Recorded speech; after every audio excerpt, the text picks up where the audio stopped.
Alice est une élève sage et dévouée à Dieu. Elle découvre ses premières pulsions sexuelles qu'elle ne soupçonnait pas. Participant alors à une excursion pour se remettre dans le droit chemin, elle peine à respecter les règles imposées, mais il semble qu'elle ne soit pas la seule.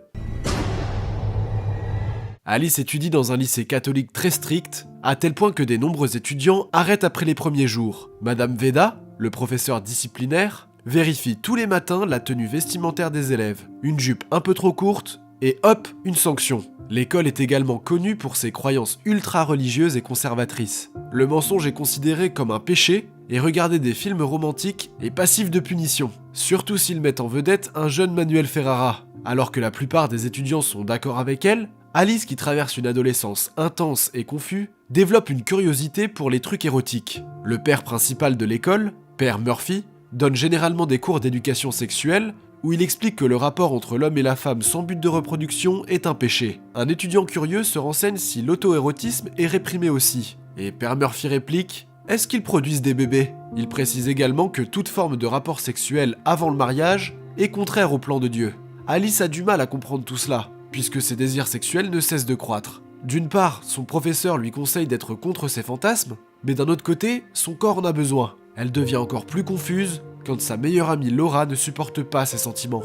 Cette dernière estime que les élèves de leur âge devraient simplement se concentrer sur leurs études. Plus tard, quand Alice rentre à la maison, elle s'assoit immédiatement devant son ordinateur et ouvre la populaire plateforme de chat en ligne AOL. Nostalgique, hein ? Elle reçoit soudainement un message d'un inconnu sous le nom d'utilisateur Erichest 1956. Il lui a envoyé des images non sollicitées et explicites de lui en train de faire l'amour avec sa femme. Alice, qui n'a jamais vu de telles images auparavant, ferme immédiatement le message avec dégoût. Mais peu de temps après, la curiosité l'emporte sur elle. Alors elle rouvre le message et commence à faire défiler les images. Quelques minutes plus tard, Erichest 1956 lui envoie à nouveau un message, lui demandant son ASL. Alice ne sait pas ce que cela signifie, alors il lui explique en détail. Alice lui ment et dit qu'elle a 22 ans et qu'elle vient de l'Iowa. Ensuite, l'homme lui demande une photo. Paniquée, elle lui envoie alors la photo de son ami. Cela excite encore plus l'homme et il commence à lui envoyer des messages érotiques. En lisant, Alice est juste perplexe, car elle ne comprend pas la plupart des mots. Alors que le chat continue, l'homme demande si elle se fait plaisir. Alice ne l'a jamais fait auparavant, mais quand l'homme la rassure que tout va bien, elle glisse sa main à l'intérieur. Tout d'un coup, Alice commence à se sentir merveilleusement bien. Mais avant qu'elle ne puisse finir, sa mère rentre à la maison. Elle éteint rapidement son moniteur et se précipite vers la cuisine. « C'est quoi le dîner, maman ? C'est chaud !» Le lendemain à l'école, Alice et Laura déjeunent à la cafétéria. Une fille populaire s'approche d'eux et dit qu'elle ne peut pas croire qu'Alice ait mangé l'oignon de Wade. Elle mentionne également que toute l'école est en effervescence face à cette rumeur.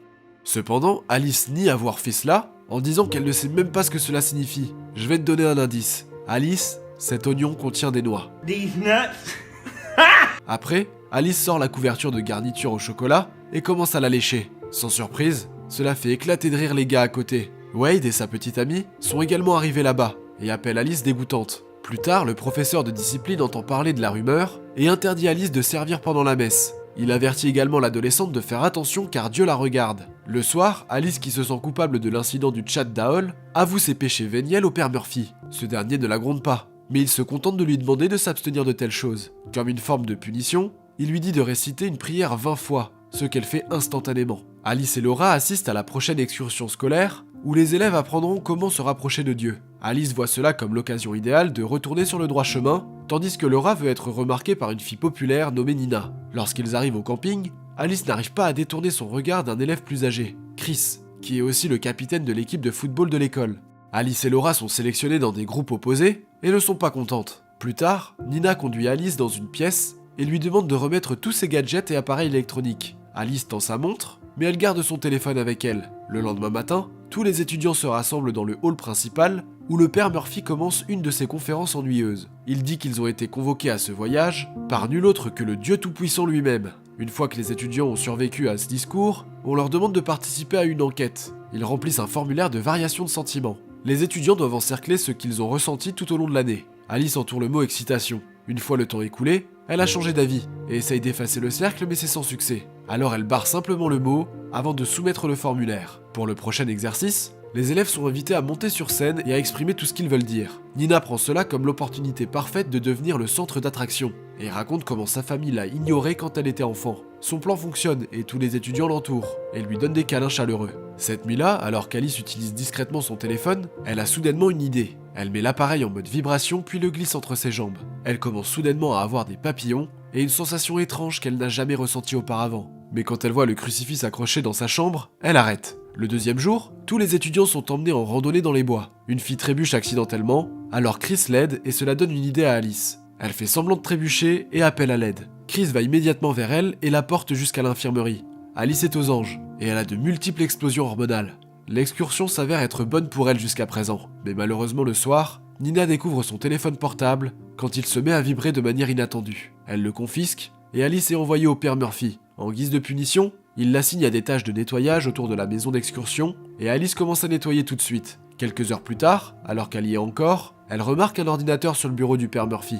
Alice allume l'ordinateur et se connecte anonymement à AOL, et demande ce que signifie réellement manger l'oignon. Malheureusement, on lui donne des réponses différentes, et aucune ne semble concluante. Alors elle éteint à la hâte l'écran, sans se rendre compte qu'il est toujours allumé, et sort. Elle rencontre Nina qui lui avoue qu'elle n'est pas en colère contre elle, pour l'affaire du téléphone, mais elle pense qu'Alice est sur la bonne voie vers Jésus. Le troisième jour, Chris rassemble un groupe d'élèves et leur demande de partager leur histoire, les moments où la vie a été dure et insupportable au point de perdre espoir en Jésus. Les élèves expliquent leur histoire. L'un d'entre eux parle de sa récente rupture avec sa petite amie, tandis qu'une autre mentionne comment elle n'a pas pu assister aux funérailles de sa grand-mère. Quant au tour d'Alice, elle ment et dit qu'elle a perdu son chien et qu'elle n'a pas pu le sauver. L'histoire touche profondément l'une des étudiantes et elle se met à pleurer. Plus tard, alors que tous les étudiants sont à la cantine, le père Murphy se présente avec un regard anxieux et révèle que quelqu'un a accédé à un contenu explicite sur son ordinateur. Il commence par sa prédication habituelle et pour finir dit alors au coupable de se dénoncer dès que possible. Lorsque personne prononce un mot, il part et prononce sa phrase préférée, « Dieu voit tout ». L'incident effraie Alice, mais elle décide de garder le secret. Plus tard, tous les élèves sont convoqués un à un au bureau du père, car il veut s'assurer qu'ils ont fait des progrès.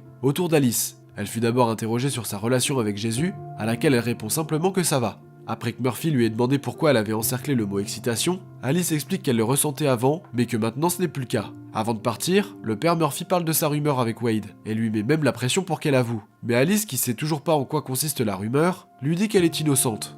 Le même jour, Alice nettoie la cafétéria, et Wade décide de l'embêter en salissant le sol. Elle lui demande avec colère quel est son problème, mais avant qu'il ne puisse répondre, le père Murphy arrive et l'emmène. Peu de temps après, quand Alice reprend son nettoyage, elle trouve le bracelet de Wade, elle le met dans sa poche et se dirige vers la cuisine, où elle remarque quelque chose de choquant. Nina est en train d'embrasser un gars dans les bois. Le spectacle allume Alice, qui met le manche de la serpillière entre ses cuisses pour calmer ses hormones avant d'être interrompue par une sœur.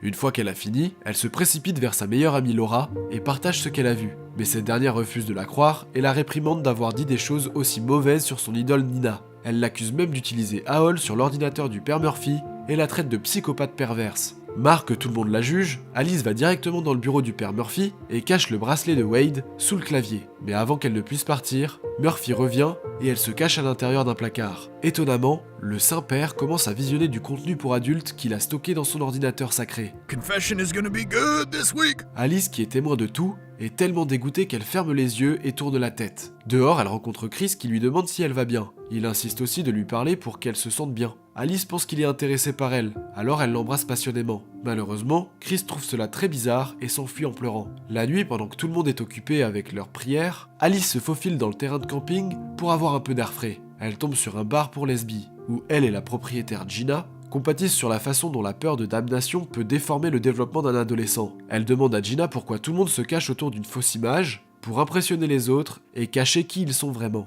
Elle ajoute en outre qu'elle a peur d'explorer et de commettre des erreurs, peur du fait qu'elle ira en enfer. En la voyant déprimée, Gina révèle sa propre histoire. Elle lui révèle qu'elle a également été élevée dans une école catholique, où les règles étaient extrêmement strictes. Mais elle ne s'est pas laissée influencer, et que maintenant elle est une personne totalement différente de ce qu'on attendait d'elle. En entendant cela, Alice devient quelque peu heureuse. Après la fin de leur conversation, Gina la ramène et l'encourage également à envisager des collèges qui sont beaucoup plus ouverts d'esprit. Mais avant de partir, Alice lui demande la signification de manger l'oignon de quelqu'un. Gina rit un moment et lui dit que cela signifie lécher les de quelqu'un. Alice fait aussi semblant de rire, mais au fond, elle est horrifiée. Le dernier jour de l'excursion, pendant que les élèves prennent leur petit déjeuner, le père Murphy emmène brusquement Wade. Il s'avère que son bracelet a été retrouvé, faisant de lui le coupable aux yeux du père. Après cela, Laura fait également la paix avec Alice et promet de ne plus la juger encore une fois. Elle révèle également que Wade est gay et il a simplement répandu la rumeur pour cacher sa véritable identité. Plus tard dans la session de partage, Wade est obligé de s'excuser pour toutes les atrocités horribles qu'il a commises. Une fois faite, le père Murphy demande si quelqu'un d'autre veut se confesser.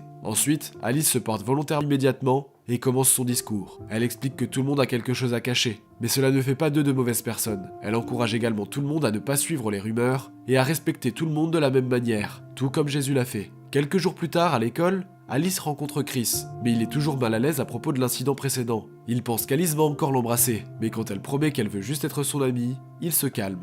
Ce soir-là, Alice se dirige vers la salle de confession avec le père Murphy, où elle révèle qu'elle a regardé une vidéo pour adultes pendant l'excursion. Quand elle commence à expliquer les détails de la vidéo, le père Murphy se rend compte que c'est sa vidéo préférée. Tous les deux savent que c'est péché, mais n'en parlent pas. Avant de partir, Alice demande si elle sera punie pour avoir regardé le contenu d'adulte, et Murphy, avec la honte dans ses yeux, dit « je ne sais pas ». Finalement, Alice rentre chez elle et joue la cassette vidéo de son film préféré, Titanic. Elle va directement aux scènes intimes et se prépare à déclencher ses hormones. Elle remarque un vibromasseur à proximité, appartenant sans doute à sa mère. Quoi ? Quelle fin bizarre.